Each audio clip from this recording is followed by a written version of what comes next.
Just like the street lights lit this town, like a fire in a blaze, gotta burn it down. Can't be afraid to leave this out. We got this far, don't know how.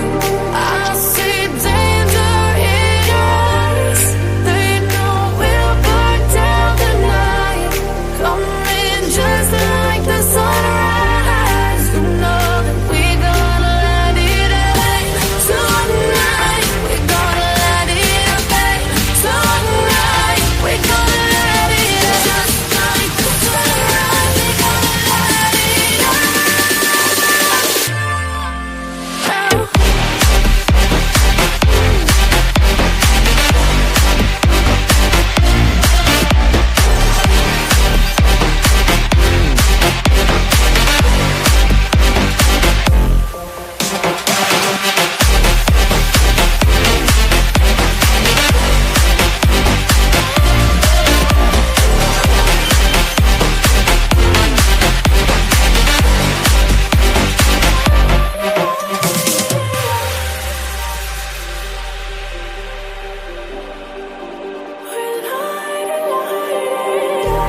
Just like a spark that's breaking out. Can't make a stop, can't turn back now. We know that there's no room for doubt. No, we can't turn back now. I see danger in your eyes. They know we'll burn down the night. Coming just like the sunrise. You know that we gonna let it rain. Tonight, we gonna let it rain. Tonight, we gonna let it rain. Just like the sunrise, we gonna let it rain.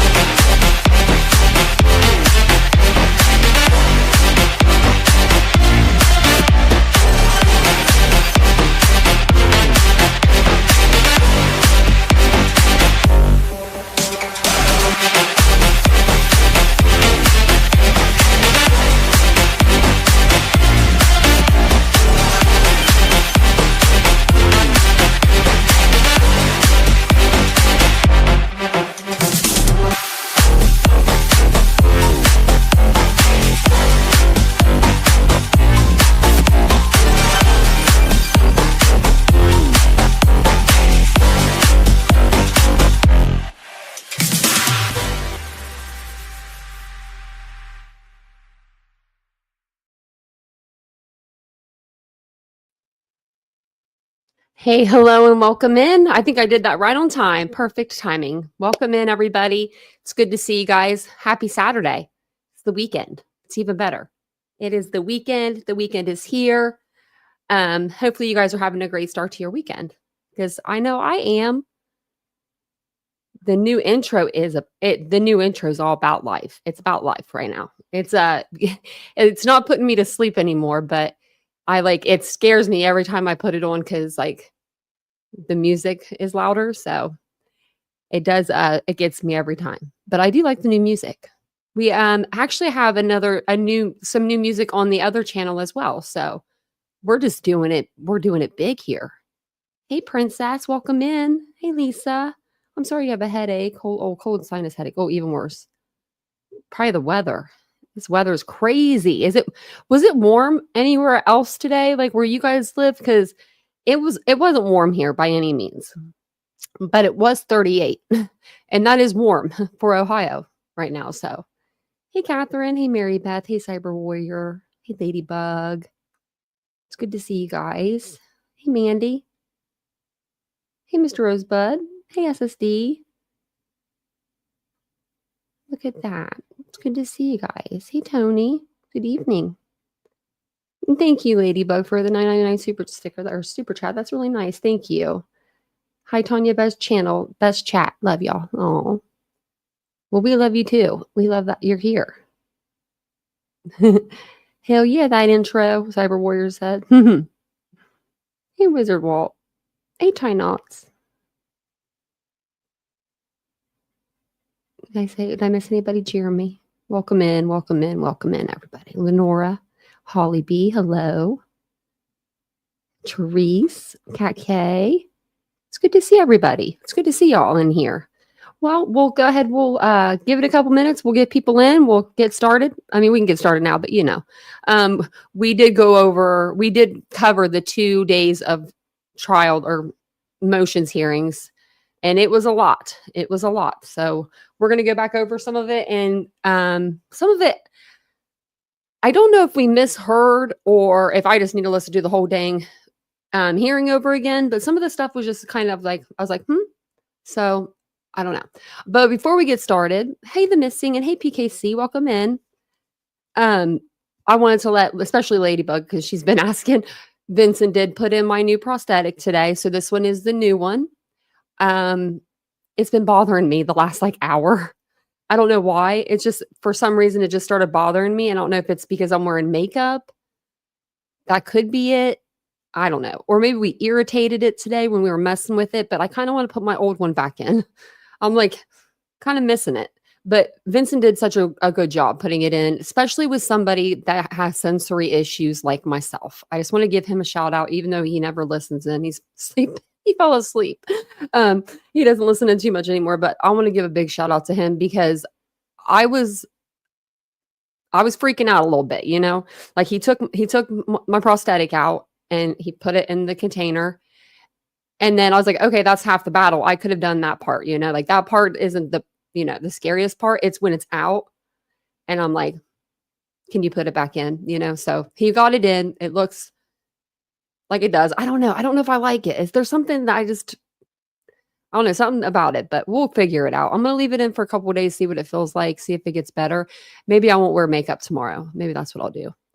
Hey, Yvonne. Hey, Mandy. I already said hey to Mandy. Hey, Trees. What was she trying to do? Okay, let me grab a tissue really quick. Turn off my camera. My nose is running a little bit. It never fails. My nose, it doesn't even really run. It just feels like it. Hey, Brandy Wine. Oh, and if and Mr. Aries comes in the chat tonight, which I haven't seen him around the streets today, but I haven't really been around the streets today to see him. So I did find a purple shirt for him. I don't know how I remembered that, but I did from last night's live. I was looking in my closet for something to wear, and I was like, purple. And I literally have nothing. This is it. This is more of a mauve, but we're going to go with it. So I wore this for Aries, Mr. Aries. So tomorrow we're going to deep dive not a new case, but it's a case that we've been covering on the channel. But I just received a lot of documents, and it's the Madalena Kochikari case. I just received some documents that have a lot of new stuff in them that is really, really bad, if true. I do know Madalena's mother's address now over in Medova, and don't think I'm not going to write, because I will. I will write. I don't know what I'm going to say yet, but I'm going to write her now that I know where she's at. Oh, thank you for being a member for 4 months, Brandy Wine. Thank you.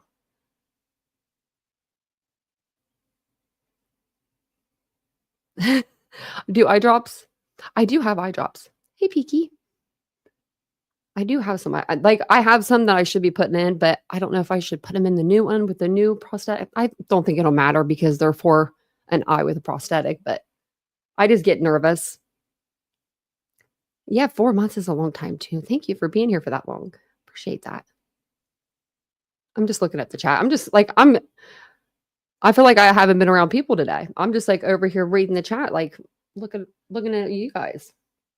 Does anybody have any cool weekend plans? Because I sure don't, but I'm still looking for that macaroon pillow.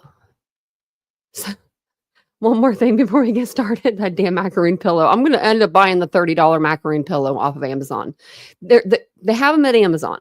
They're $30. I'm not spending $30 when I know that Target has them for $5. I just got to get them to go to the back to get them, because I know they're in that store somewhere. They're reading on the website they're in the store, but you can't hold them or anything, have them pay for them and have them held. So we went in today and there was 4 or 5 boxes on this little skid right in front of the Target bullseye. And I'm like, oh man, get me a red shirt, Vincent. I said, it's my day to work. I literally would have put on a red shirt and started unboxing that stuff, but he wouldn't let me. He said, I'm going to Starbucks. That's what he said, actually. He was looking at him though too. He's like, because he's sick of hearing about this. We went to like 3 different Targets and we've looked online. They're selling them on Pushmark for like $15. I'm like, you guys little scoundrels. I'll be the one buying it for $15. It's not even the cutest thing I've ever seen. I just need the macaroon pillow. You know, that's my can't think of the word. If that's the worst thing that's happening to me, I'm doing okay, huh? The eye and the pillow. So I'm going to read some. I have some notes wrote up here, so I'm going to read them because I wrote them out to read them because there was a lot that's went on in court. So Brian Kohberger case was held. They held hearings on the 23rd and the 24th. The first part of the hearing was sealed.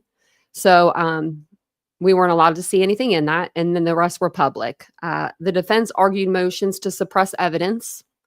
They want everything suppressed, including what was gathered from Kohberger's apartment, Amazon account, Apple account, cell phone data, and his vehicle. The defense also requested a Franks hearing to determine if there were misstatements or omissions in the affidavits that led to the search warrants. The court indicated that it was not persuaded by the investigative genetic genealogy. The DNA evidence would be suppressed and questioned Kohberger's right to privacy in a DNA database that he had not submitted his DNA to. So the court was questioning whether DNA on the knife sheath that tracked back to the defendant was enough for a judge or a magistrate to find probable cause to issue a warrant. The court warned that the state that its experts' disclosure work was not done, and it needed to be supplemented. The judge has been, I think, very thoughtful with his rulings. He's kind of simmering down the circus that's been kind of festering. That's the Brian Kohberger trial. I feel like he's kind of putting an end to that and wanting to move on and wanting to get things just done. But do you guys remember? We were most of us were here, but remember we were here, we were listening. And tonight we're gonna go through these articles because I could not find it anywhere. Do you remember it said Ann Taylor said something, and we should have stopped it right then and rewound it. But she said something like blood on a railing and then a glove outside.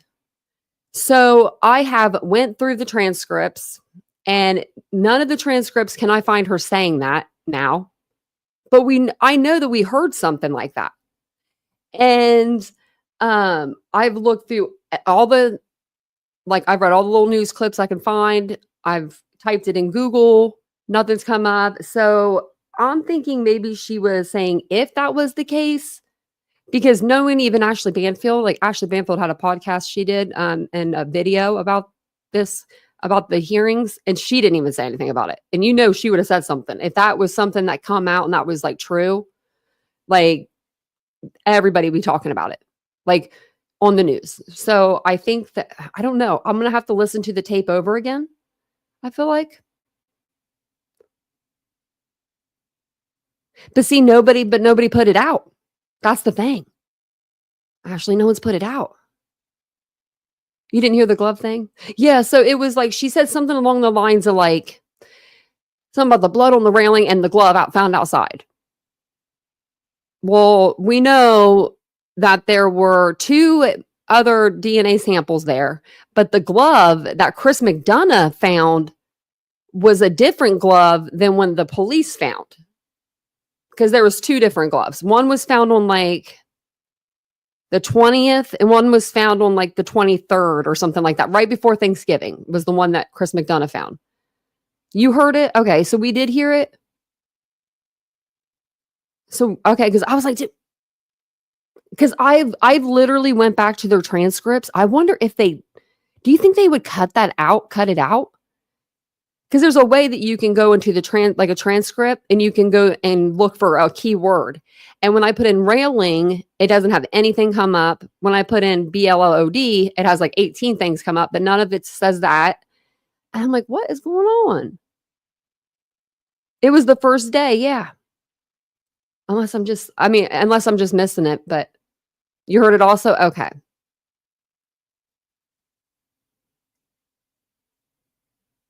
You have the full an Adobe Premiere. Look at that with your Adobe Premiere. Yeah, they got me that. They got me. I signed up for Adobe for 7 days and they got me. I can't cancel it for like another 3 months or something, they said. I was like, "What?" They said it'll be $86. I was like, "What?" So you heard it? Okay. Did you hear it, Jeff? Because we were listening here. I remember we were all like, "What?" And I should have stopped it and rewound it. And I don't know why we didn't. You know what I mean? Like that's pretty important to hear if that's something that, happened. Now, was it railing going from the third to the second floor? Or was it the railing going from the second floor to the ground floor? Could I be right about that? It was the first day, yeah. It said something like they said blood on the railing, like Ann Taylor did. And what was the other thing she said? Blood on the railing. The glove, yeah. See, I wonder what. Yeah, and then we heard her say something about glove. It was so fast. She said it so fast that we I think it took us all a couple seconds. We were like, wait, and then we were like, wait a minute. And then of course, oh yeah, he was just a troll, I think, in chat. But I think it could be second to the ground. I don't know. Yeah, thank you. Thank you, Wizard Walt. That was blood on the railing. Yeah, glove found outside. Yeah. Unknown DNA on the handrail. Okay, thank you. Okay, brain drain's helping. We got some help. Okay. I bet we'd be able to find it now. Because I was like, why can't I find this anywhere? I just wanted to go back and play that section of it. I'll start reading through this while we find it or whatever. But yeah, I was looking all the last 3 or 4 hours for this. And I bet you it was just something. I bet you she didn't say blood on the railing. It was probably like DNA on the railing or something like that. And I just didn't hear it correctly, and I was putting it in wrong. Or she could have said banister instead of railing or handrail. On the handrail, see? So that's probably what it was. And I was putting in railing, and it was like, nope, none for you.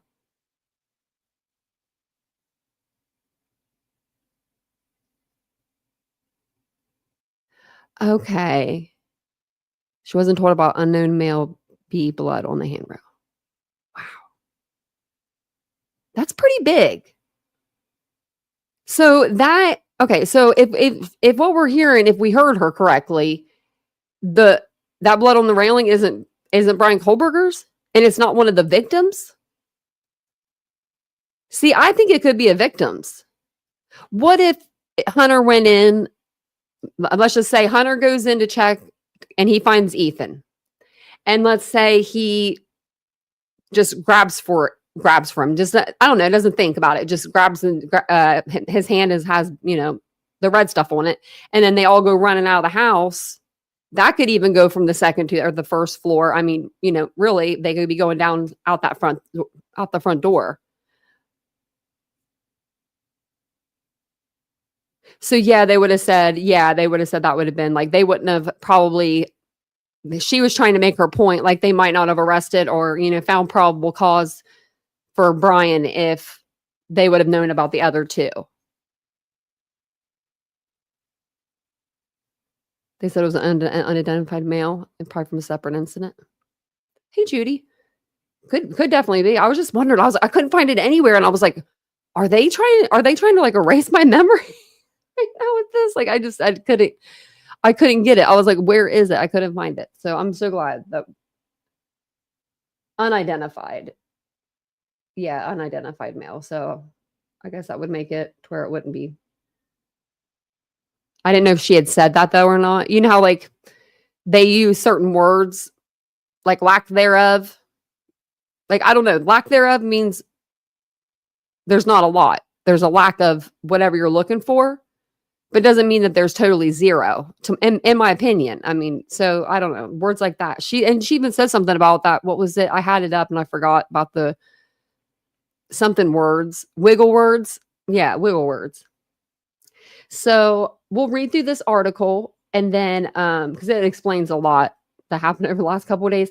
And then we'll listen into Emily D. Baker because she goes over it in like a little 14-minute clip. She goes over like all of the stuff that they were going, all of the motions that they were listening to. Alleged Idaho quadruple killer Brian. Oh, alleged. Okay, I would say that I didn't see that. I read it, but it didn't hit my mind. I was like, wait a minute. So alleged Idaho quadruple killer Brian Kohberger's defense team is fighting to get the roommate of the victim's testimony thrown out of his murder case in a move that could help him walk free. Now, do you think they'll throw out her testimony after, hearing what they heard? She said she wasn't familiar with the suspect, or she didn't know who the suspect was. She thought she had heard like one of the roommates coming up and down the steps. She couldn't remember. She said she had been drinking. So I know that eyewitness testimony isn't like really good. It's not real good science anyway. I've seen like little trials like done, like little mock setups done, and they'll have like someone come in and like a group of people will see the perpetrator like rob them, and they'll all see him, and like they'll come back in and they'll say, okay, what does he look like? And none of them will be able to give you a really good description on what he looked like, the person looked like, like I don't know, maybe that's what Anne's trying to do here, trying to make it all murky.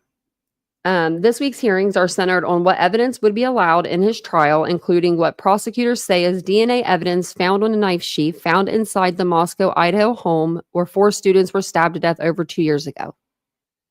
Lead defense attorney Ann Taylor slammed the investigation into her client as largely conducted without any transparency and therefore should not be admitted. This is a situation where the identification was done in complete secret behind closed doors. Well, where else would you do it? Anne, like, would you conduct the DNA test in the middle of the road?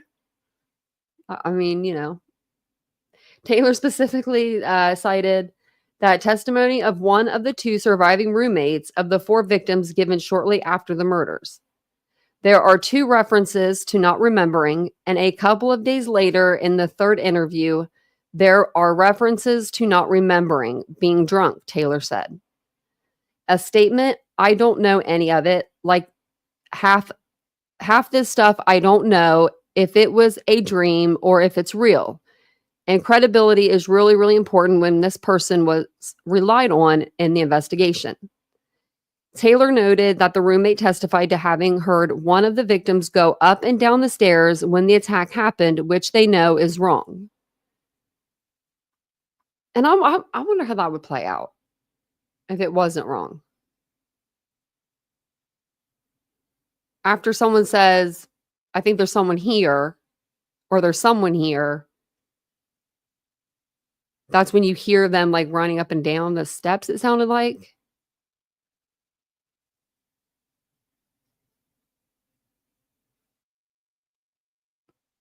I wonder if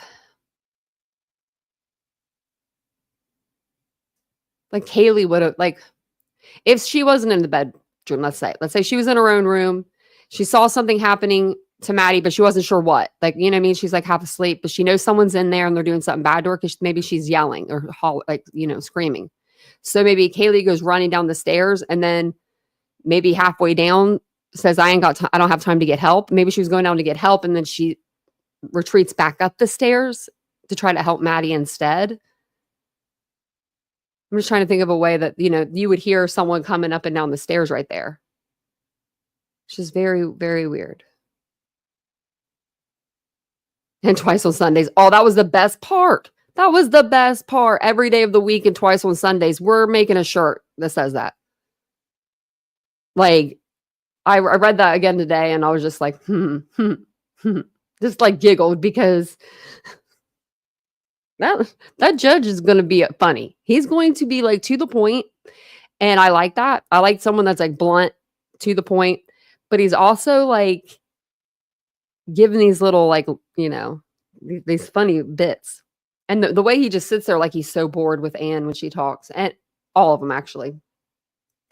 It says the judge was never told this information at the time, which led to her questioning how the investigation was conducted, connecting back to gathering of DNA from the button snap of a knife sheath. Taylor then hammered away at the investigator's use of investigative genetic genealogy, which she claims is unreliable. How was she saying it? Genealogy? Oh, she was saying it so wrong. The process involves taking DNA samples and putting them through a federal criminal database, but experts claim authorities can take it to a different database. The defense argues the FBI didn't have a warrant to cooperate with a local trash collector in the Pennsylvania neighborhood to find the DNA that connected them to Kohberger. I think it's interesting that you have the FBI telling the trash man what to do, Taylor said. It happens in cases all the time. And you know that. It's a trash pull. We all know what that is. They pull just that one trash. They don't want to pull the whole neighborhood's trash because then they're not going to know which bag's there. You know what I mean? They're going to pull the one bag. They're going to take it away because it was the middle of the night. And then they're going to go through it in another separate location where they have like a tarp laid down and they can really go through and see what they've got.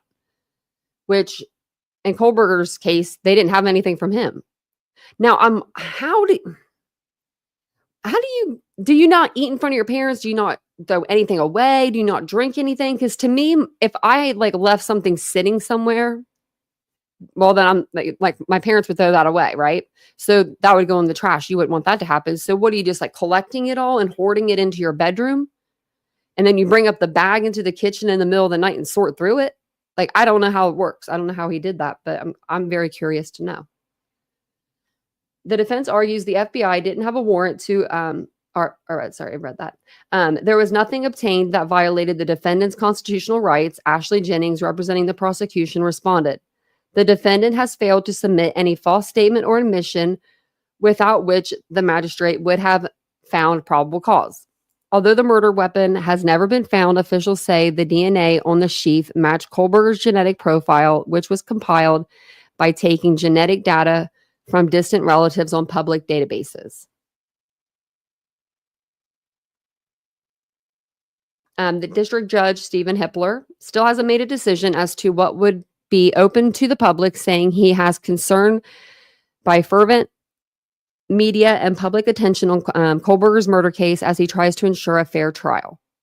While noting he hoped to show as much as possible of Kohberger's case to the public, Hippler said he would close the DNA evidence portion of the hearing as he can't unring the bell once potentially shocking information is heard. I wonder what the shocking information would be. The judge indicated that other portions of the hearings would be streamed online, but the courtroom would be closed due to concerns that he may have to unexpectedly close brief aspects of the hearings. It comes as the case against Kohberger, who has not appeared in court for 3 months, has been delayed several times since his arrest in December 2022, with the accused killer now set to stand trial in August 2025. Latah County officials say they intend to seek the death penalty if he is convicted over the grisly murders of Kayla Goncalves, Madison Mogen, Xana Kernodle, and Ethan Chapin in their off-campus home in November of 2022. Partial DNA evidence found on a K-bar knife sheath found at the scene of the murders was a key piece of evidence used by law enforcement to indict and arrest Kohberger. Kohberger's attorneys argued that this method of how the DNA evidence was obtained violated his constitutional rights, with the DNA evidence and admissibility set to be decided this week. His initial trial date was set for October 2023. However, his lead defense attorney, Ann Taylor, has filed for multiple extensions and further hearings since his arrest, sparking anger from the victims' families. And I do have a couple interviews, one with Steve, and then I have one with Steve and Christy about these hearings. We'll watch them tonight. Kohberger's team also delayed revealing his official alibi until May 2024, and when he finally did so, prosecutors and the public reacted with dismay as he claimed he was driving alone on the night of the murders to look at the moon and stars. In that filing, Taylor said she would be calling on a phone data analysis expert to look up the claims or to back up the claims. He was miles from the scene, which is one of the pieces of evidence prosecutors and the defense have repeatedly clashed over. Kohberger has maintained his innocence since his arrest in December of 2022, over a month after the murders that shocked the nation. Social media flew into a frenzy after his arrest as internet sleuths poured over the lanky teaching assistant's history, revealing everything from his middle school bullying at the hands of popular classmates to his humiliating Tinder dates. Sure did. The month-long search for the alleged killer led to widespread media attention, with the families of the victims since using the spotlight to condemn the proceedings against Kohberger. In December 2023, the mother of victim Kaylee Concava said the ongoing process has been gut-wrenching. It's gut-wrenching how slow everything has to go. Why does this have to be so drawn out? Kaylee's mother, Christy, said in an interview with KHQ. It's important, I get it, but there are facts. We have certain facts and we have certain knowledge. I can't believe this is how it works. I bet you they know a lot more than what we know. And they got to keep their mouth shut, you know? In December 2023, Idaho officials again came under fire after the off-campus home where the 4 students were stabbed to death was torn down against the victims' families' wishes. Although both prosecution and defense agreed for it to be torn down, the families argued against it. The Goncalves loved ones fearing the move would destroy one of the most critical pieces of evidence in the case. Before it was torn down, the scenes inside the home were so gruesome that exclusivemail.com images showed blood seeping down the outside of the property. When he was arrested, prosecutors cited partial DNA matches found on a K-bar knife sheath found at the home. No murder weapon has been found. In an ongoing back and forth over such evidence in court, also including cell phone data and surveillance allegedly of Kohberger's car at the crime scene, the defense claimed that prosecutors have not turned over what they may have present in court. I don't know. They gave you a lot. Taylor filed a motion last summer to compel the defense to do so, with the defense countering that they are restricted by federal laws due to the FBI's involvement in the case. The defense has also filed to dismiss the entire case, claiming he was indicted by a biased grand jury and the case was tainted by misconduct by the prosecution and the admission of invalid evidence. The motion was denied. Last month, it emerged that Kohberger was previously investigated in connection to a home invasion in Pullman, Washington in October 2021, just 10 miles from the quadruple murders in Moscow, Idaho. He was never charged in that investigation. And that's because I think the person in that investigation that they were looking for was between 5'1" and 5'3", or 5'3" and 5'5", or something. And obviously, Brian's, a lot taller than that.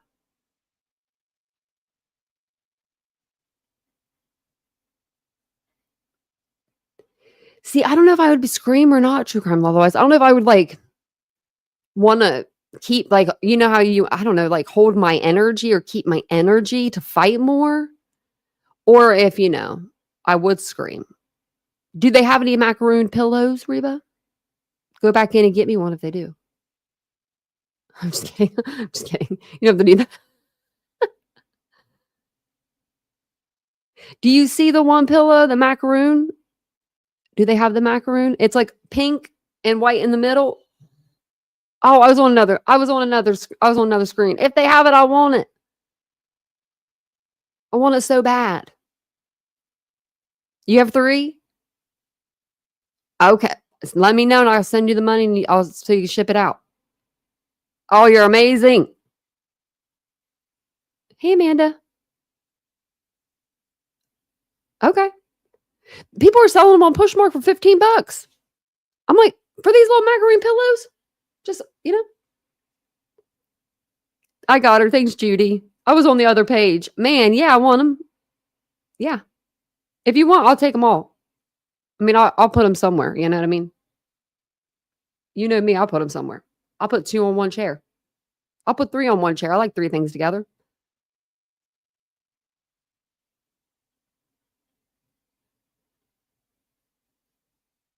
Oh, yeah.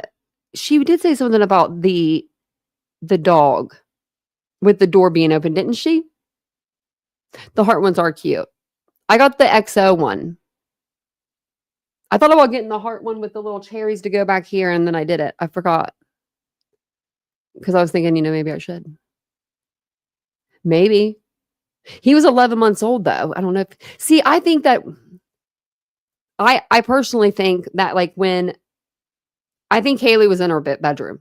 And I think when she heard something going on in Maddie's room, she got up, she turned around like she, to pull the door closed. And I think that's what she said, like, there's somebody here. Or I think that's maybe when she said that. I don't know. But I think she locked Murphy into the room then.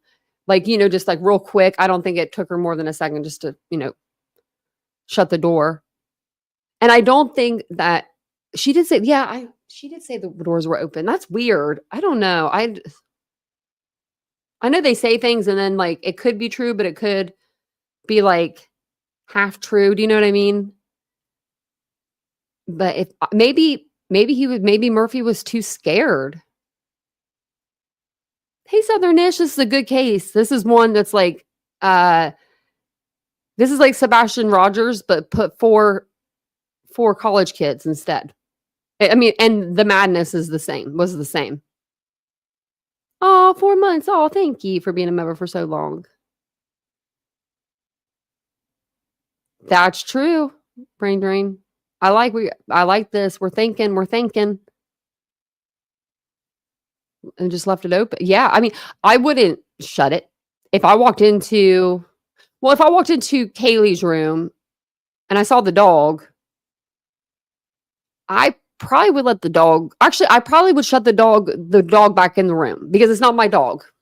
I was going to say, I'd probably just let the dog out and let it run around. But, I don't know what I would do in that situation, depending on, I guess, how good of friends I was with Kaylee and, how well if I was one of the roommates, I'd probably let the dog out of the room. But unless Murphy was just in there sleeping, close the door. Then you go over, maybe you go to Maddie's room and then you see what happened there and you just run. I mean, I wouldn't think about closing a door in that situation. I would be screaming and running, and I would probably be going in circles if you ask me, because I'm not very good at. I'm good with, when it comes to death, I'm good with that. Actually, it's sad to say, but I mean, I can be calm, but at the same time, my brain is feeling like it's running around in circles. So, I wanted to listen to this with you guys. It's Emily D. Baker. I love her. She knows her stuff, I mean, she should. What is going on with my eyes tonight, guys? Okay, I've got this one that's acting funny. This one's twitching again. It was twitching last night. What is going on?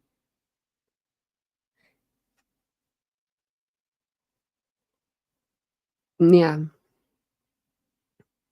Yeah. He could have had a little crate still there too. I mean, he could have, yeah. He could have had a crate. I'm trying to think. We actually just started going back over this case. So when is it? Maybe Monday we'll be going over it again. Between me and Jays for Justice, we've done a lot of coverage on this case.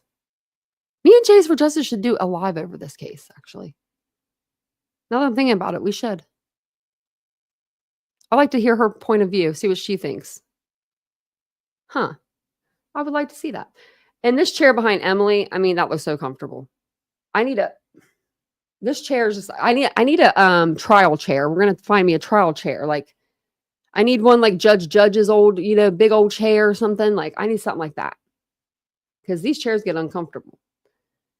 But this is going to be for the 2 hearings that we heard the last 2 days. So basically, Southernish, this case started in November 2022 when 4 college students, two of them were a couple, 2 were best friends. They were out separately in Moscow, Idaho. They were at a party. They were at the grub truck eating some food. They all get home and they get snuggled into their beds where you think nothing bad will happen to you. And then under the cover of darkness, in the matter of about 16 minutes, a masked intruder comes in with a knife, kills 4 people, leaves 2 people alive. One person's all the way on the ground floor. So she was kind of hidden.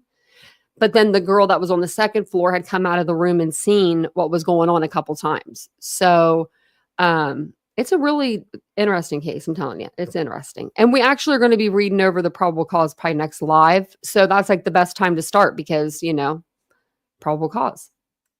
But I think it's probably brought a lot of the people here. Like let me show you this before I forget. Watch this. I'm going to give you this link. Watch this when we're done because you're going to cry. It's just like a tribute for Kaylee. I know that's super long, like a super long link. I promise it's not a bad link. It just goes through their Facebook, but you can go on their Facebook if you want to see it. It's just this link here. But it's sad. The song that she like put behind it, it's this one. I think it's this one. It's this one. Okay, let me go here. They're probably both sad, but this is the one right before the live. I listened to this and I was like, oh my gosh, that's so sad. And I can't play it because it'll copyright. Have a good night, Jeff. Thanks for stopping in. Thanks so much. But yeah, it was really sad. Listen, I forget the song, but it's a trending song right now, I think. Okay, so let's listen to Emily, see what she has to say. I'm going to drop her link in the chat too. In the state of Idaho versus Brian Kohberger. The reason we are going to live court in the afternoon is because this hearing started in the morning and was sealed to the public, meaning no public at all. So we were waiting for the public portion of the hearing. There was a hearing that was emergency docketed yesterday on January 22nd, where a media coalition through their attorney, the same attorney who's in the Idaho TikTok psychic defamation case representing the professor, same attorney, was in court via Zoom yesterday arguing that the public has the right to access all of these hearings. At the end of the day, the court said, no. So the hearings this morning were hearings with witnesses. And by this morning, I mean most of the day, local time, mountain time, before the whole day. Do y'all remember? We were on for like 4 hours just sitting here waiting on Kohberger. Or and after the lunch break. So they had multiple, I assume, witnesses testify. I would love to tell you what the witness list looks like and who testified, but it's also sealed. So the hearings today are regarding motions to suppress. What does that mean? It means the defense has made their motions to suppress a whole bunch of evidence before this goes to trial, including they want everything suppressed. Evidence gathered from Brian Kohberger's apartment, his Amazon account, his Apple accounts, anything taken in a search with the arrest warrant, anything from AT&T, all of his cell phone data, pen trap and trace data, search of his person in Idaho, anything from the search of his person in Pennsylvania, anything searched from the white Honda, things searched from a home in Pennsylvania, his Google accounts, and more. So they are trying to... You know, I just thought of something. Why would they care to suppress anything found in the Elantra if she said that there was a lack of DNA in there? Maybe there's a little bit. Maybe he's not so sure. I don't know. But why would you not just let him have it? If you have no DNA in there, I don't need to fight that one. Say, Your Honor, for reasons, and we're going to hear those today, for reasons, you need to suppress whatever law enforcement got from this particular search warrant, or thing. What we're not going to hear is what happened with the investigative or the IgG DNA. That was the sealed portion of the hearing. The court has said that is all going to remain sealed, that information could potentially taint a future jury, and it might not come in at trial. And by might not, it's not coming in at trial. The IgG DNA will not be a part of the trial. That is part of the investigation. It's like step one to how they get to other things, but it is not going to be evidence in trial. So the court has sealed all of that while they are going through those hearings. At the end of the public portion of the hearings today in Idaho for the Idaho versus Brian Kohberger case, we ended with arguments over whether or not there would be a Franks hearing. The defense is asking the court to decide if there will be further evidentiary hearings regarding whether or not there were material misstatements or omissions in the affidavits that led to the search warrants. That is the request for the hearing. Tomorrow, we will be resuming with evidence in the motions to suppress multiple different items of evidence. There are so many hearings ongoing because the court set very specific dates in this case, meaning all of these evidence hearings are going to be heard at the same time. A, it's judicially efficient. B, it keeps filings from trickling in. And C, the attorneys get to make all their arguments, reply to all the arguments, and then it's settled. So it sounds like it's going to be like what we saw on like the first day, like the morning portion may be closed, but then afternoon might be open, and then they may close another portion of it. I don't like when they do that. They can just like open it all. That'd be fine. I'm good with that. Oh, thank you, Southernish. We should. Best place. Get a summary. Trying to think. Probably anywhere on my playlist. Or if you just look up Idaho 4 murders, you'll find a whole bunch too. But I'm going to go back over it on Monday. So I'm going to go back like on, we're deep diving into the beginning of the case. So we started doing that like last week, but then new stuff happened. So we're going to start back over on Monday. And I'll be able to show you like the inside of the house, the layout, because they did tear the house down. So yeah. But if you want to know anything now, you can always go over to the playlist. I have so many videos. I don't even know how many videos are on that playlist. There's a lot. But thank you so much for that. Yeah, make sure you come on Monday. I'll have to get a hold of Jay too. Are items that need to be settled in advance because at the end of the day, the defense is trying to suppress as much as they can. That is their job. If there were errors in the process, then we will see if that all gets suppressed or not. The court indicated in arguments that he is maybe not super persuaded with regard to whether the DNA that was the subject to the closed hearing this morning will get suppressed. The court is curious about whether or not Brian Kohberger has the right to argue about how investigators recover evidence from the crime scene, test evidence from the crime scene, run it against DNA databases that don't include his DNA, that he had not submitted his DNA to. And the court asked repeatedly, what is defendant Brian Kohberger's right to privacy or expectation to privacy in DNA databases that he's not put his DNA into or in DNA at a crime scene? Remember, she wouldn't answer like the question. It sounded like almost like Brian had put his own DNA in the database. To me, it did anyway. At all, before it's identified as his. And they're not arguing, well, he left his thing in this place that he doesn't have a reasonable expectation of privacy. And because, of course, they're arguing that he was not in the house where the crimes took place. So we will see what happens with these hearings. The court has taken them under submission. This court has been fairly quick with turning around very thoughtful rulings. So we will see what Judge H does. I think that with the IgG or the investigative genetic genealogy DNA, that the court is not ultimately going to be persuaded. And the court, it doesn't seem, is particularly persuaded one way or the other yet with the affidavits on the search warrant, and asked the defense repeatedly, but if there is DNA, isn't that enough to get us to probable cause? If we have DNA on a knife sheath where there are victims who have been stabbed, and that DNA tracks back to the defendant, isn't that enough for a judge or magistrate to find probable cause for search warrant affidavits?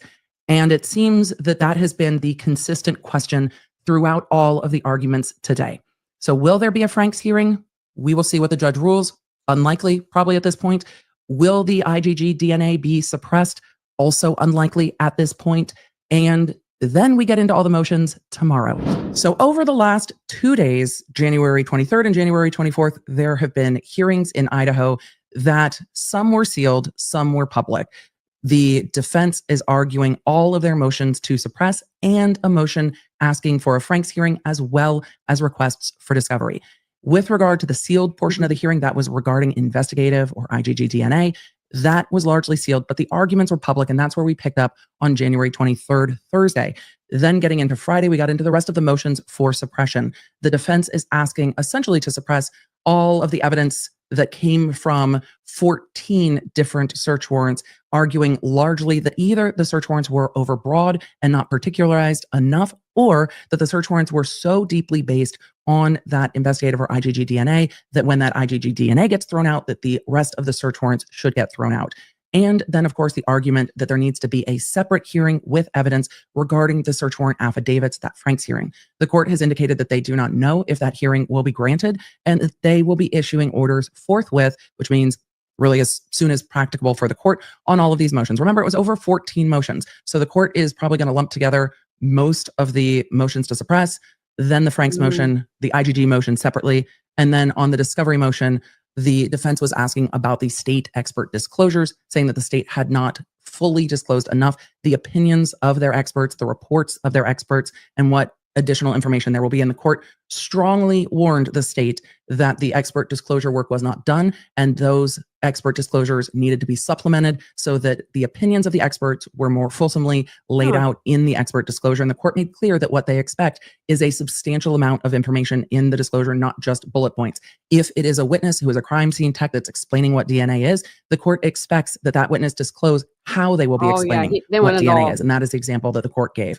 This case still has a lot of litigation to go before it starts trial. The court warned the parties that he did not want to be stopping and sending the jury in and out so that they would have to find where these disclosures are. We know that just in these motions hearings, the defense submitted over 1,000 pages of supplemental material to the court.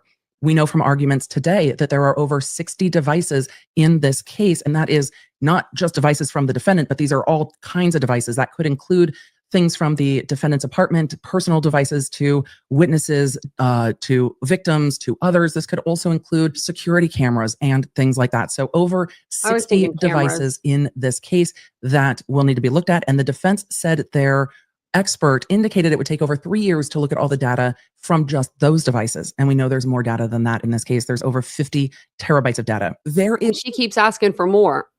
Like she needs, like, I mean, you got to get through what you got, right? Is lots more to come. This judge has been thoughtful in their rulings. I'm interested to see how they break it down. For now, some of the defense arguments are preserving this case for appeal. Do I expect this level of motion work in a case this serious? Absolutely. And we've seen that from the defense. These attorneys are incredibly swamped with the amount of work they have to do to get this case ready for trial. And it seems that all sides are A, doing that, and B, also tired. So it's going to be a very busy and long road to get to that trial in August, but also for the attorneys between now and then, there's just not going to be enough time to do everything that needs to get done because there is so much volume here. And for the prosecution, it seems that one of the problems is going to be that so many chefs were in the kitchen in this investigation, trying to parse out who did what part of what looks like it is going to be at least somewhat difficult to parse in a way that is in order. Oftentimes we will see one or two officers come in and they know everything that happened in an investigation. Here, there are multiple officers in charge of different parts of this investigation from multiple different agencies, and that can make it a little clunkier when it gets to trial. But this is going to be a long trial. What I do trust from Judge H is that this trial will move as smoothly as humanly possible based on the work that he has also put in leading up to this case. So it's nice to see the attorneys working together better than we've seen in the past. We have not seen any of the courtroom devolving into the more salacious language that we have seen in the past. We have not seen the attorneys making accusations to one another. We have not seen Prosecutor Santa lose his cool again after being feisty with an expert about whether or not he held a press conference. We've seen these attorneys really. What did he say? That's life. I don't remember what it was for, though. I don't remember what it was. It was something to do with this whole trial. And Thompson just said, that's life. I don't remember. I'll have to go back and listen. Settle down into this case with a judge who is not here for that level of hyperbole. I'm waiting for this judge at some point to say that level of hyperbole is not helpful. Look, those of us that love the drama, and occasionally who doesn't love the drama, in a criminal case this serious, we're not really going to see that level of courtroom theatrics. I appreciate that the judge has really toned that down. And I think when this goes to trial, we will see that continue because of this judge's no-nonsense demeanor. He really did take charge of this trial and say, all right, children, what we're going to do is get this trial done. What we're not going to do is sit here and fight back and forth with each other and yell back and forth at one another and huff and puff. Though we see a lot of that in civil, this judge is not having that in this criminal case. And I think in the cases that I'm covering, we're going to see some civil judges get real feisty real quick in some of the cases. Thanks for joining me. If you enjoyed this episode and don't want to miss updates on your favorite cases, you're going. We did. She always has. She had different glasses before. Didn't she have purple ones? Yeah, I think she did. I think she used to have purple glasses. But let me put her link in the her video link in the chat again. And that's for Emily. I know that she covers the Karen Reed trial as well, if you're into that. And she does Idaho. I don't know what else she covers. But she's ex-lawyer. Maybe she still is a lawyer. I'm not sure. So Banfield had a segment on her show last night. She had like a 4-minute segment with this other news reporter. I can't think of her name. The one that's doing the Long Island serial killer. Can't think of the lady's name. But Lauren Engel, maybe, or something like that. But she has her on her podcast. So Banfield did a podcast, but the podcast was a little bit like longer. So I thought we would listen to this version of it. It's only like 5 minutes or 6 minutes or so. But it's just like the podcast. So it's not like the actual video. And then in the beginning, I think she just talks about her podcast and then like something else. And then she'll start talking about the Idaho case. Sorry, that was loud.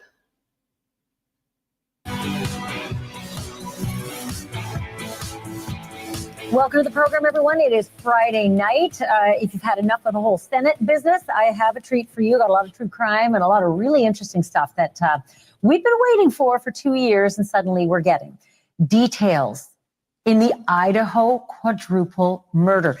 Details that have been so under wraps. I couldn't believe what I heard yesterday and today. I'm going to get to that in a moment, but I want to remind you about something. Yesterday was a big day for me. Today's a bigger day. I dropped my very first podcast, and it's a series. It's called Drop Dead Serious with Ashley Banfield. I started off with a bang with a 6-part series called Uncle Peter about a very, very dangerous and prolific and violent serial rapist who I grew up with and called Uncle Peter, hence the name Uncle Peter. Anyway, check out your QR code there.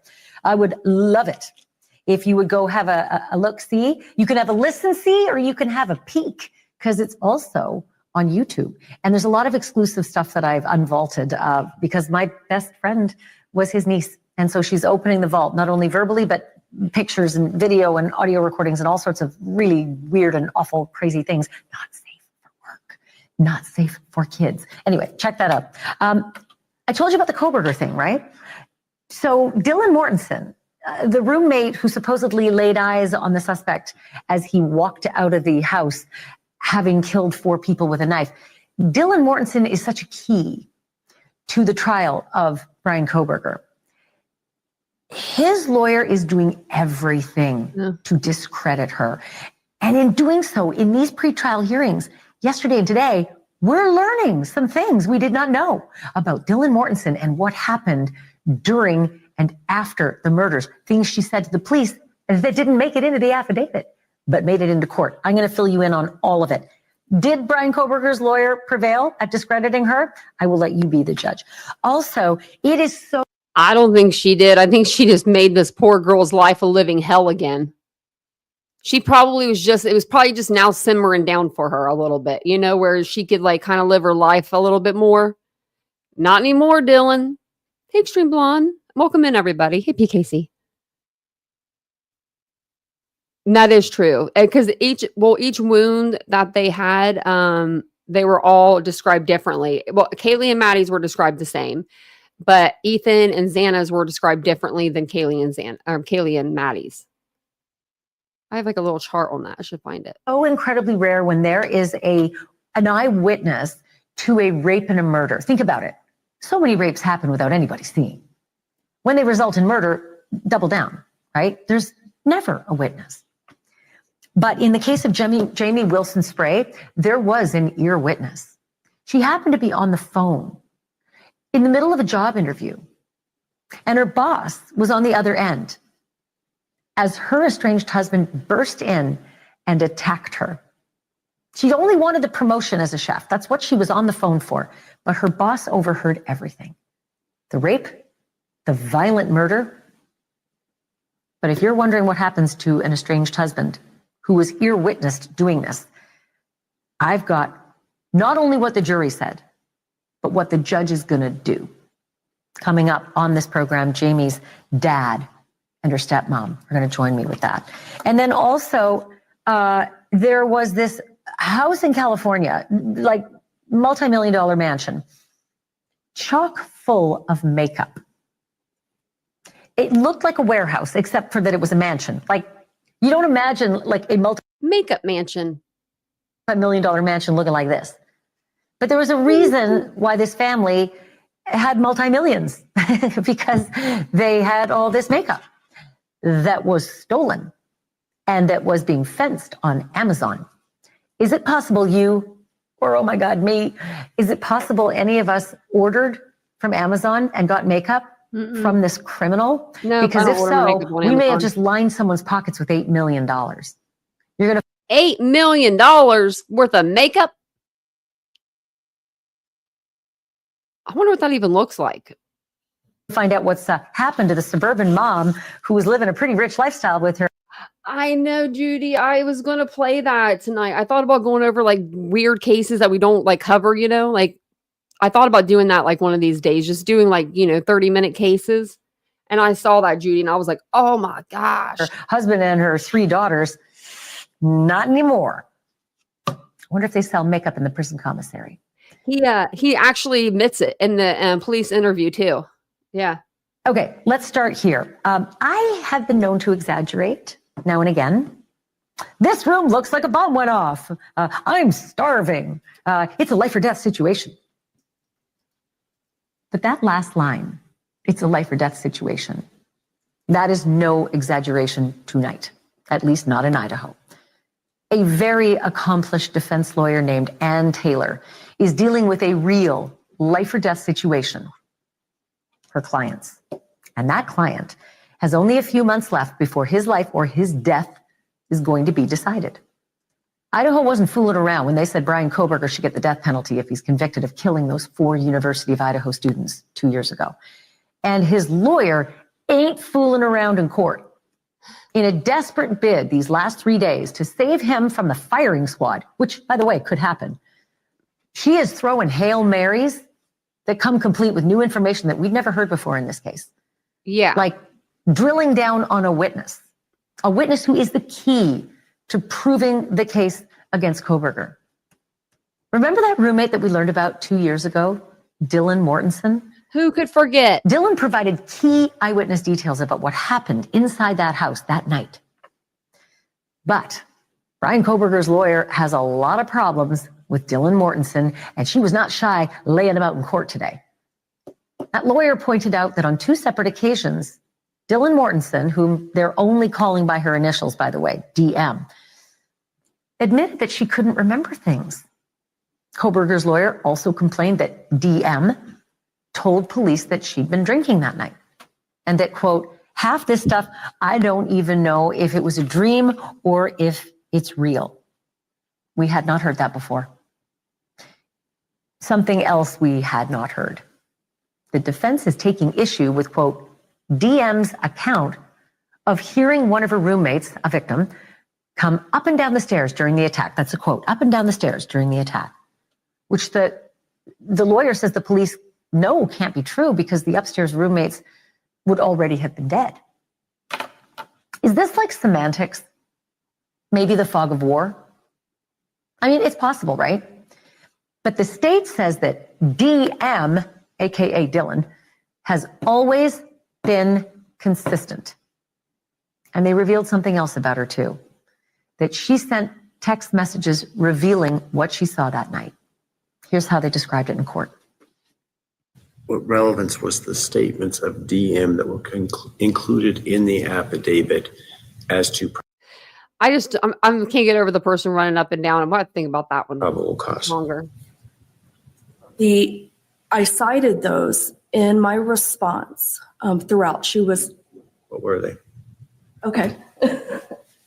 I can tell you generally, consistently, she gave the same set of facts. I understand the things that she said. Why was it important the magistrate know those things? In other words, are they going to who the ID of the perpetrator is? Are they going to establish a timeline of when the alleged or when the murders took place? Both. Okay, so it's part ID as well? I think that it goes to giving a general description of the person that she saw in the residence around the time that corroborates when we know these crimes occurred. Yes, a general description is material and relevant. And that general description, which is what was provided in the PC affidavit, was consistent throughout all of her interviews. She described seeing someone wearing all black, a mask with only a portion of their face showing and visible. This person was male, white. She heard a voice that was not something that she recognized. The person was a slim, skinny, lean build. And the person was taller than she is around 5'8". That's what's important. It was that general description. And that general description did not change. Is it also important to establish the timeline? It is. It's important to establish the timeline to know when the timeline matched the vehicle surveillance of when a suspect vehicle is coming into the area of 11:22 and then leaves, as well as text communications of her relaying what she's observing during the same time period. Okay, so it's at the same time. It sounds to me texting at the same Did time. you catch that? As it's happening. Did you catch that one line? It went unchallenged, but I am going to read it for you just in case you didn't. Quote, text communications of what she was observing during the same time period as when the suspect's car was seen on security camera in the area. Did that mean she was texting before? Or did that mean she was texting after she saw that shadowy figure leave the house on 1122 King Road? Fascinating. NewsNation senior correspondent Laura Ingle is here to sort it all out. Listen, these are a lot of details I had not heard before. They were new, and considering the fact that it's been 2 years, we've been starved to learn something about this case. Do you see what we are having laid out as significant to the case? I think all of it is, Ashley, because we've been wanting more information, all of us, including the victims' family members, to learn any granular piece of evidence and information about it as we've been moving through this slow process of getting to trial. So yes, you're right. I mean, everybody's ears perked up that we're listening in to this hearing today. This spanned the course of a couple of days, and some of it was open, some of it was closed, meaning that the cameras were up for part of it and the cameras were down for a lot of it. And that was really frustrating to victims' family members who were there at the court, and also to us that were trying to monitor every single thing. And it's important to note, too, that Brian Kohberger's defense team had argued that all of it should be open. They also wanted it open for transparency. The judge ruling that some of the information that was talked about in these last few days of hearings did need to be kept private so that it wouldn't taint any potential jury pool. But you're right. I mean, any little new piece of information is important because, to your point, we hadn't heard that before. this gag order has just driven me crazy. I understand when courts do it. I feel as though this particular process has been shrouded in, exhaustive secrecy. I was very interested about this comment, though, that Dylan might have been texting after she saw the shadowy figure. A lot of people are very hard on her, and they don't sort of go back to the contemporaneous time where she hears noise. It's a party house, so why wouldn't it just be her roommates being rambunctious? And she sees a shadowy figure. Right. It's a party house, so why wouldn't it be a friend of one of the rambunctious roommates or a DoorDash delivery? The last thing on her mind, or any of our minds, would be, I wonder if a quadruple murder just happened in my home. So what difference does it make if she texted before or after she saw the shadowy figure with the bushy eyebrows? Yeah, it's going to be about the words, right? We all want to know what was said. And to the point made in court over the last few days on this issue is the timestamp, right? So as we compare the white car outside as it was picked up on surveillance, as we talk about the footsteps that were heard within the house and her thinking that she was listening maybe to Kaylee playing with her dog with the kind of loud thumps that were going on, it's all going to be laid over once we get to trial, once we get those transcripts, that information, if it does become public, to what she was saying. Is she saying, wow, my roommates are being really noisy, or is she saying, I think somebody's in the house? I don't think it's clear exactly what the words were, but hearing now that she might have been texting during that time. And to your point there, you said at the top, that she had been out, as most of them were. This was a party house. She said that she wasn't sure if it was real or not. I mean, if you wake up to what they woke up to, I think the prosecution said, in fact, of course, you don't know if it's real or if it's not because it's so horrific. And then you find out that, yes, in fact, this is not a dream. This is a nightmare that you are waking up to that is very much real. Ashley. Yeah, I'll say, they're trying to drill down on her memory issues, that she'd had a few drinks, that she didn't know if she was dreaming or not. Hello, this is a young woman who is your best shot. That you never get an eyewitness to something like this. And so to question her, I suppose it's Ann Taylor's job, but it sounds weak to me. Laura Engel, thank you for this on a Friday night in the cold. I really appreciate it. I mean, it is. It's Ann's Taylor. It is Ann's job to go after her, and discredit her. But right now, does she have to do that? Can't she wait till trial or right before trial? Because now it's I just feel like this poor girl is going to be, all over again, just thrown on the chopping block. I don't know. I have a weakness in my heart for Dylan. And I think that's because I went through something so traumatic and I was able to go to sleep and go, on with almost my day the next day, even. I met someone to eat at 12 and wasn't crying or nothing. And sometimes your brain just does things to help you cope. Oh, sorry. But, I don't know. Now that they're saying all this stuff, don't make me change my opinion on you, girl. Man, because it is. I mean, it's getting a little crazy out there. So I did find a couple little interviews. Where's the other one? There it is. What's this one? Okay, well then what's this one? I'm like, what's this one then? Okay, that's not the one. I want this one here. Okay. So the Goncalves family, they did a couple interviews. One of them is Christy and Steve, and then the other one I think is just Steve. So we'll listen through these real quick. They're just they're short. They're 2 minutes.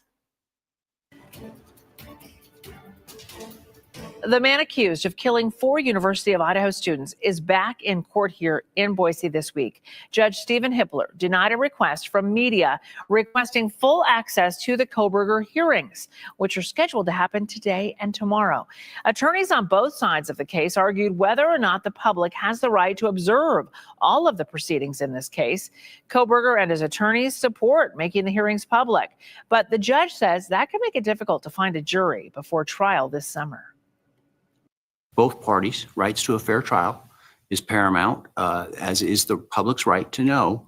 But I also have to weigh that against the ability to have a fair trial by getting a jury panel that has not been tainted by the publication of widespread publication of evidence that may not be admissible at trial. Portions of the hearing that don't include information about investigative genetic genealogy evidence will be open.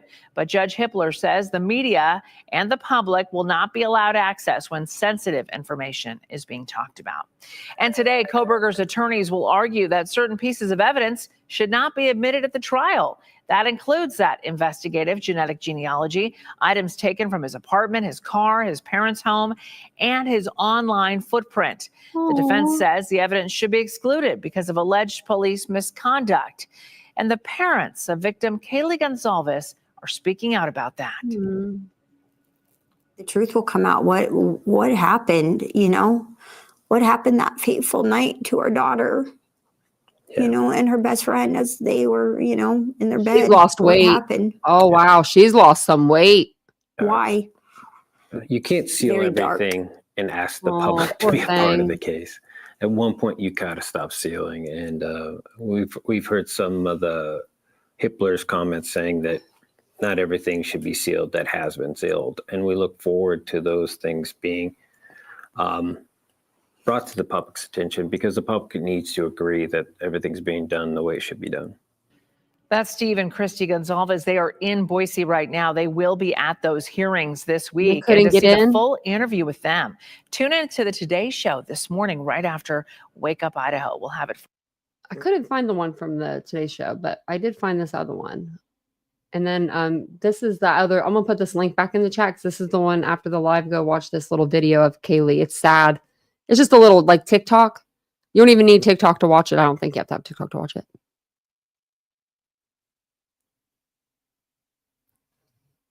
Oh, and Laurito. He's easy on the eyes, isn't he? He sure is. He's a handsome fella. Okay, so this one, this interview is going to be with Steve. I think it's outside the court. I wonder if they're going to say something about it because this is the courthouse. Looks like right behind him. Oh, News 6, I'm senior reporter Don Nelson. Steve and Christy Gonzalez are in Boise looking for justice. Justice for their daughter, Kaylee, who was one of 4 University of Idaho students who were brutally murdered in Moscow almost 2.5 years ago. I hate to say it, but I've had a lot of challenges in my life, and I think maybe I was kind of built for this. This, for Steve Gonzalez, is the process of healing, overcoming extreme loss and making sure the memory of Kaylee lives on. Why did you and your wife want to be here today in Boise? I feel like my daughter would expect me to be here. I think if we ever talked about, some kind of tragedy happening in our family, we'd all come together. I spoke with Steve outside the Ada County Courthouse during a break in court. Steve said the road ahead will be a rough one for his entire family, but he feels they can actually help others through this period of grieving. I think we can help other families and help them get through something like this and provide, some steps and some things that you can do. Because when it happens, there's no kit that comes in the mail that says, this is how you get through this. Steve will be the first to tell you the support his family has received has been a blessing. We've had support from the very beginning. And even in Moscow, when we didn't really know anyone, we've just had people come forward and help us and reach out. And it's been the same here. They're strangers until they're not, and people call and they open their doors to us. Idaho News 6 will continue to provide gavel-to-gavel coverage of the trial of Brian Kohberger. And you can watch all of today's proceedings. look at him. He got skinny too. Old Kohberger. Looks like he lost weight too. But yeah, man. Christy does look like she's lost a lot of weight though. She's probably not eating. I just saw this picture. I was going to put it on my thumbnail, but it's a sad picture. Let me see if I can see where it was at. This picture. I don't know if you guys have seen this picture, but I've never seen this picture before. And this is like the sweetest picture I've ever seen in my life, but it's really sad at the same time. It's from when they were at the healing garden. It's Steve like wiping her tears away. Christy's tears away. And then Olivia's husband and then her brother. But isn't that sad?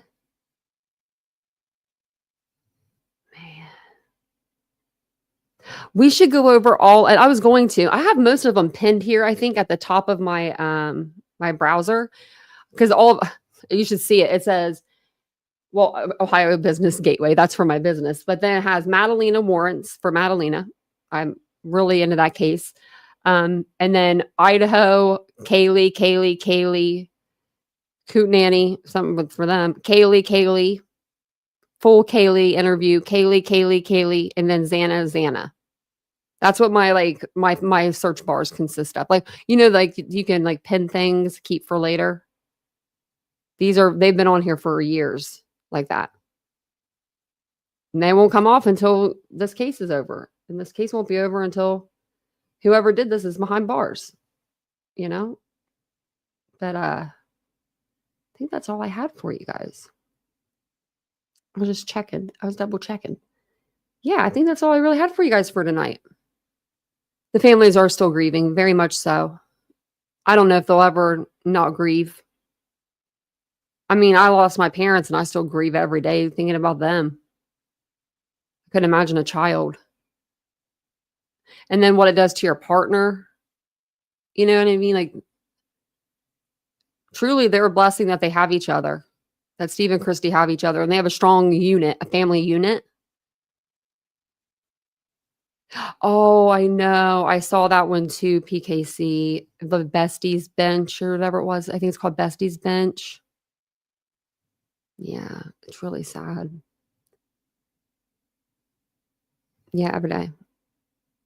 I mean, that's the first thing that they think of probably when they wake up in the morning is their child that's no longer there with them, and they should have been planning out she should have been coming back, she should be working now, but she should have went on her trip to Europe and then came back and then started her new job. She should be climbing up the ranks in her new job right now, Just sucks. It's really sad. But if you guys, if you haven't hit the like button yet, please do. I haven't asked you guys all night. Look at that. Look at me giving you guys a break. I feel like that too, Therese. That maybe he's more on camera than just the car. Oh, Chantel, I couldn't even imagine. I couldn't imagine. I lose an animal and I'm a mess. Losing a child, I couldn't. Oh yeah, they probably have PTSD. Yeah, most definitely. Survivor's guilt, all the things, all the things. I know we've had a couple of people in here that have lost children before. I couldn't imagine. I'm not made for that. That's one thing I'm not built. I'm built for a lot of things, I'm built for pain. I'm built for, all that, being able to trauma and stuff, but not that kind of trauma. Oh, 2 nephews. Oh, I couldn't imagine that true crime about. I couldn't imagine that. My nephew has his first girlfriend. So cute. But guess what? It gets even better. It's my best friend's daughter. I'm like, you got to be kidding me. Out of all the little girls in that town, he had to go. They go to the movies together, I guess, and just, hold hands, but whatever. They're cute. They're like 12 or 13. I think she's older than him. I think she's 13. He's 12. He's only 12, but he got himself a little girlfriend. She's a cute girl too. I'm like, dang. My friend actually wrote me right before the live the other night and told me about it. And I was like, what? She's like, they're officially a couple. I was like, oh my gosh. I don't remember when I got my first little boyfriend, but I was probably 13, 14. Went to the movies. My parents drove us, I remember I was young enough where I couldn't drive. And my parents would drop us off. It was cute. It was cute back at the end of the day. I know. Lock your kids up. Now, Misty's my best friend, and I have. She's the one whose wedding I was in. I have full faith if she needs to smack him around a little bit, she will. But he's such a good kid. Like, my nephews have the sweetest hearts. They really do. Now, why does yours now used to work better than mine? Mine works, well, I don't know. I'm faithfully into it. I have the stuff for the under the eyes, the face. And then I use, let me show you guys this stuff I use. I think I've showed you guys this before. If you don't buy another product for your face, buy this. I don't know what this is. I mean, I don't know. I don't know. Don't buy it. I mean, buy it. If you have allergic reaction, it's not my fault. Let's just say that. But it's the niacinamide 15. It's a serum and it's made by Corsix. I don't know if you can see it. And it feels like you're like almost like putting like oil on yourself, but it doesn't feel oily. I don't know how to explain it. I don't know how to explain it. It's the best thing I've ever put on my face. Like it just feels very moisturized when I use it, and my makeup goes on better, and I just love it. And I think I have a TikTok. I'm gonna have to get on there. I'll get on my my other page, and we'll have to do like a makeup day or something. Maybe we'll do that Tuesday. Vincent's off work on Monday. My stomach's itching. Sorry. You guys can't see. I'm scratching my stomach. You love it too, Ladybug? I love this stuff. I couldn't get it for like 30 days one time. I was like, what? So I have like where you just buy it. So the basic snail mucin's good. It's good, but I went with this. Let me see what I got. And I got like the eye patches and stuff too, like that you put like for like, I don't know, and face patches. If you get those, that Corsix brand is awesome. They give you like so many of them, and you can put one like in the middle of your forehead and then one down here if you want, like wherever the wrinkles are, I guess. See, Nivea is good too, and Botox. I use Botox, so mine's for headaches. But I have the peptide cream for under the eyes, and then I use the advanced Snail Radiance Dual Essence. It's just like, it was in a fridge, so it's kind of like, so it's two different things. And I don't know, I haven't went back to the Snail Mucin since I started using this, but I don't know if it's any better.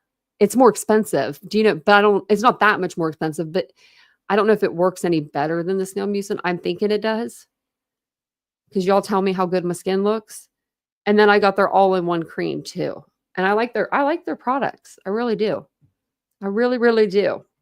I started with the Snail Mucin, and then I just went from there. And I really like the under eye, like the masks and stuff. I don't faithfully use masks when I should. And I'll have to see what else I use. If I use anything else other than that. I don't think I do. Oh, and then I use just like, sunblock, because my mama told me a long time ago, don't be baking in the sun, don't be in the tanning beds. Well, I did all that. So now I'm trying to reverse. I haven't tanned in 5 years or something like that. 4 years, 5 years. That's funny, Southern dish. Oh, it has retinol in yours? Oh, wow. The Snail Mucin's good, isn't it? I love it. If you have dry skin, I mean, I get really dehydrated because of my medications I'm on. So they have to like give me a medication just for my mouth to be watery, because if not, it's like as dry as the Sahara Desert up here. So I just been doing that. I've been drinking out of my Circle. Is that what Circle? I want to call it like a Kirkle or something. Oh, I think I've heard of that before. I think I was using Tanology. I got a decent one, like a decent brand. Because I remember last time I was like, I got to get a decent brand because got to make sure this is good color. Because I was going to be in a wedding. I'm going to have Vincent actually put some self tanner on me tomorrow. I was going to have him do it today and I forgot. He's the best at doing it. Well, girls, if there's any girls that's peeking in, Snail Mucin's where it's at. We have everyone in the chat saying they like it too. It is awesome. I like it a lot.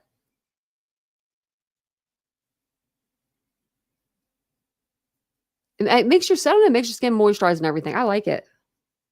I'll even use it like I have this like little spot on my elbow that's super dry, and I'll put it on there. It's like it's from where I like I lean on in my elbow. I shouldn't lean on my elbow. I'm gonna write that down so I can remember to get some. I have like this little list for Vincent too. He was in here earlier. I was like, "Do you want to look at your list?" Did he not mark it off? Oh, he put a check mark. So you know when you make a list of things you have to do and you cross it off, like cross something off. Does anybody else get like your serotonin levels just go higher? Like you feel like you accomplished something, right? Well, I tell him today, I said, now you can put like a mark right here because it says put in Tanya's eye. You can mark it like this, like through it. He puts a check mark beside it, like the littlest check mark. I'm like, let me help you. Yes, Sarah, we just finished. Yes, true crime otherwise, for sure. I like the snow I'm using.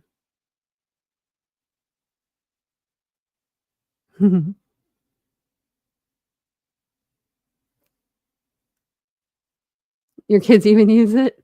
I know, and who would have thought I would use that? Because it was weird because 10 years ago, I was living with my mom, and I was in a wheelchair back then, but not then, I would say, but, after my car accident. And there was these snails that would come up on her porch, and I had never seen snails before growing up.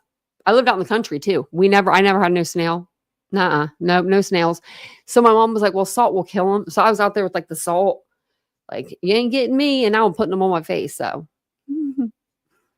it was a pretty good live tonight. We just discussed, stuff that went on in court and everything. So, but I'm going to jump off of here.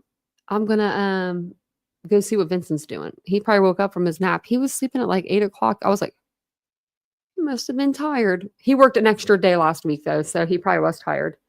He had to put in a bunch of computers and do computer things. But thank you for being here. What is today? Saturday? So Sunday? I'll probably just do my evening live. I might come on a little bit earlier since it's Sunday. We're going to do Madalena Kojakari. We're going to start deep diving into her case as well. So we'll be doing that with Idaho kind of back to back, like, hand in hand. But I got a bunch of new documents from Madalena's case. Her mom was burning like mattresses in the backyard. Her Halloween costume was burned in the backyard. I mean, there's a lot to go over. So hopefully I'll see you guys all tomorrow. I'll make the thumbnail tomorrow for you. And I'll see you guys all then. Have a wonderful evening and have a wonderful weekend if I don't see you. Bye, guys.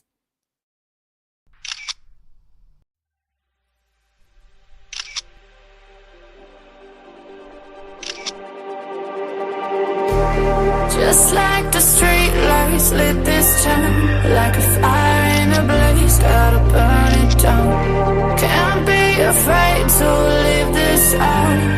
We got this far, don't know how. I see danger in your eyes. They know we'll burn down the night. Coming just like the sunrise. You know that we're gonna let it rain. Tonight, we're gonna let it rain. Tonight, we're gonna let it rain. Just like the sunrise, we're gonna let it rain.